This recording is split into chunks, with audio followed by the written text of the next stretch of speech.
Well, we talked about the tropics last week and we said things were certainly heating up, and they absolutely are. And we'll just focus on me for a second. Not that you want to see that. Sorry about the poor lighting as far as me being in the dark. It's because the studio lights are on behind me. But overall, you'll get past that because we're here to talk about the tropics, and we've got Tropical Storm Erin. We actually have a wave in the Gulf as well. That is something we talked about a lot last week. No expected development out of that system, as all it's done is bring us a better chance of rain. Now, certainly, a lot of us didn't see any of that rain over the weekend, and definitely seeing the shower and thunderstorm activity across the area today. We'll see that continue as we go through the day tomorrow, but the system in the Gulf not going to develop into anything, just bringing us better chances of rain through tomorrow. Then we're going to start to see our rain chances reduce, and we'll be talking about the heat. But you're here to talk about the tropics, and we'll start off exactly with the tropics and what's going on out there. We've got Tropical Storm Erin now right there. You can see that it's not doing great, and that's because it's battling this drier air that's out in front of it, but it's got a really good environment as it's going to continue to move off in this general direction. It actually should follow the flow here down and work more to the south and west as we go through the next several days. It should end up somewhere in this vicinity, and then that's when we're going to be talking about the trough breakdown and the ridge. And that's what's been in place for quite some time. This pattern really hasn't changed. I don't see it changing anytime soon. So all of those hypesters that told you this steering pattern is volatile and we're going to see this wave work into the U.S., yeah, they were just trying to get your clicks and attention because they didn't know what they were talking about, and they are probably bad at forecasting. Now, certainly will say there is possible ways for this to end up much further west. I think that it's going to make this gap between Bermuda and the U.S. I think it's possible that it ends up a little scary close to the U.S., but most of the modeling now has actually trended back east. So a lot of the modeling now starting to say that this is going to curve a lot closer to Bermuda, and maybe even on the east side of Bermuda. I think that that's probably overdone. I think we're going to see corrections in that, and it'll make that field goal gap between the two land masses between Bermuda and the mainland U.S. We also have 96L that's still out there. This is not likely to develop. There's just a 10% chance of that. And then remember that Carolina low that was hanging out here all last week? Well, it has now become a big upper level low. You can see it trying to occlude here. If this gets a warm level or a warm core low level low, then it could get a classification, but it too only has a 10% chance. And then here's our tropical wave that's hanging out in the Gulf, and that is again the northern piece of that trough worked up and became this upper level low, and the southern piece of that trough worked across and now has worked into the Gulf, and you can see that trough axis basically situated like that. So that's what brought us the cloud cover and some spotty showers across through this weekend. What's bringing the showers and thunderstorms today? We're going to see this in general work that direction as this trough lifts off in that direction as well. And then we'll see the high pressures that back up, and we'll be talking about the heat also. So what is exactly going on out there? We'll go over to our system here, and we'll show you what's also happening in the Eastern Pacific. We've got two storms out there. Iowa, I think that's how you say that. Ivo, I don't know. That's the system here. It's now just a remnant low. And look at what came back from the dead. Henriette is now a hurricane once again, as it was a remnant low about this point in time last week. Continue to trek on north of Hawaii. That's the islands there. Now in the Central Pacific, and has come back to life. So good for it. It's out in the middle of nowhere. And then, of course, what we were just talking about, our tropical wave hanging out here, just bringing its cloud cover and some shower and storm chances. Really no issues with that.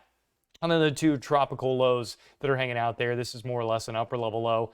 Same kind of thing with this one, 96L, also incorporated into an upper level low. So not really a big issue. And then you can see Erin, and you get a better idea here as we've got the satellite overlay with the water vapor. You can see the steering and how this is going to mostly evade all of that dry Saharan dust. It should stay on the south end of that, pushing it toward the Lesser Antilles.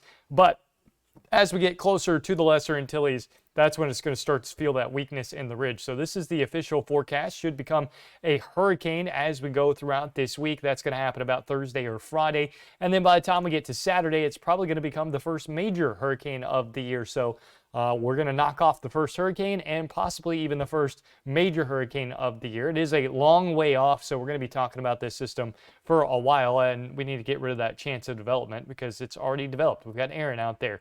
So that is incorrect, and we'll make sure that that is corrected for later on. But you can see it is well over 12 days away, and this is the reason why we're not all that concerned about the system, and then I'll talk about the chances of this staying underneath that ridge. So if this moves much, much slower to the west, then this subtropical ridge could retrograde back off to the west and combine forces with a high pressure system that's coming in. That would leave a block, and this trough and ridge breakdown wouldn't be there anymore, and that would keep this wanting to trek on to the west. Now, thankfully, that is not the way the forecast goes at the current moment. You can see the subtropical ridge holding strong.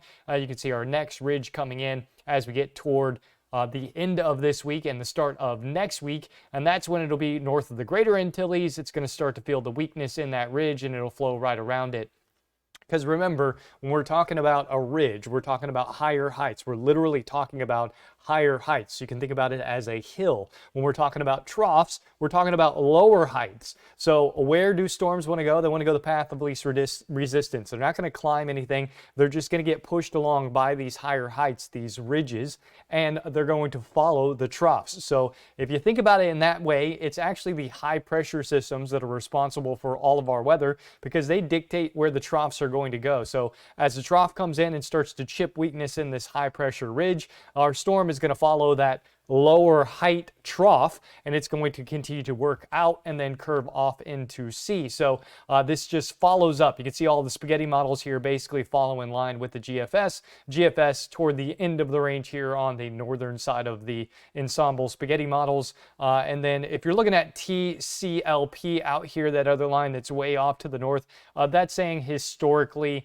when a storm is here, where should it be? Well, that's what that model run is. I try to go through and get rid of any of the spaghetti models that don't make sense because they're following some kind of climatological thing or anything like that, but that's what the C stands for in that. And you can see the overall consensus out of everything else, which is that general westward motion and then a slight northwestward motion and then a quick turn off to the north and west and eventually off to the north and then off to the north and east. And again, I think this is going to split the gap between Bermuda and the US. The reason for that, typically these things go further west than the model ensembles or the models really say, mainly because it takes a lot for that angular momentum to come to a halt and get redirected. So storms don't make turns, they kind of loop, and that's exactly what we're seeing here. You kind of see that bend and then it loops around and then turns off to the north, but it's all following that subtropical ridge breakdown. So if the subtropical ridge ends up being stronger, which is notorious in the models that, especially the GFS, that the ridge is too weak, then we could see this slide further off to the west or even further off to the south. Now, the opposite is true in the European model. It typically has too strong of high pressure ridges. So when the European model and the GFS are agreeing, those biases kind of cancel each other out. And then you say, okay, we have some high confidence in the overall forecast. So at the moment, I would put it at around less than 10% that this gets really close to the mainland US. I would say less than 5% that we're talking about a U.S. landfall here. Certainly going to be threatening lots of land masses as we go throughout the next 2 weeks. So a storm worth watching. And I will note that you don't see any other tropical waves showing up here on any of the modeling just yet. However, there is still a very, very favorable pattern across the Atlantic and out into Eastern Africa. So I'm willing to bet that we see a couple more waves here work off of the coast, and we may see the models start to perk up about that as well, because there's some very favorable conditions going on here. That should help to send the next couple of waves out. And then we have relatively favorable conditions across the tropical Atlantic. So something to keep in mind as we do go forward. But we got a long time to watch Erin here. So we'll be talking about it for quite a while. But thankfully, at the moment, not really a risk.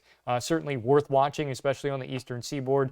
For a chance for this to get into the Gulf, way less than 2%. So I'd put it at under 1% at this point in time. Anything that goes to the north of the Lesser Antilles here, typically does not make it into the Gulf. There are some notable exceptions, Irma, things like that. But typically when things stay to the north here, they want to do this. They want to curve before they get to the U.S., or they want to go into the southeast. You rarely see something go through the Florida Straits here and into the Gulf.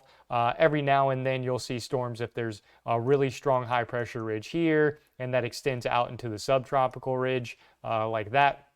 Then we'll see storms that want to cross Florida and then go further off to the west across the Gulf toward Texas or Louisiana. And honestly, that's the pattern I could see happening as we go later on into the season. We could see a high pressure ridge setting up across the Northeast and across the Carolinas, keeping everything south and pushing stuff across South Florida and then eventually toward Texas and Louisiana. I see that pattern as a distinct possibility. I also see this pattern where we're seeing these waves come a little further off to the north. We get lots of recurves. And as I've said in the other Tropic Topics videos here, I think the Carolina coastline, South Florida, and then of course New Jersey up into New York, as well as potentially even up into Maine. That all could be issues this year as we have probably will have multiple recurving storms or storms that are threatening the eastern seaboard, staying on the northern side of that. As we go later into the season, we typically see that pieces of energy end up further off to the south, and then this kind of keyhole right here, typically if a storm tracks through that, it probably hits Florida.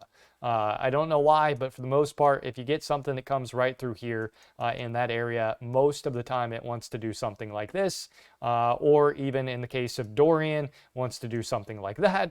All of those things are real possibilities whenever a storm goes right through that keyhole. So that is something to keep in mind as well as we go through later on into the season. But for the most part, I think that this kind of pattern, and I think that this kind of pattern is one we're going to see quite a bit this year. So thankfully it looks like Erin is going to take this first one where it comes up, does this curve, and then stays out to sea. But certainly worth watching as we go throughout the rest of this week.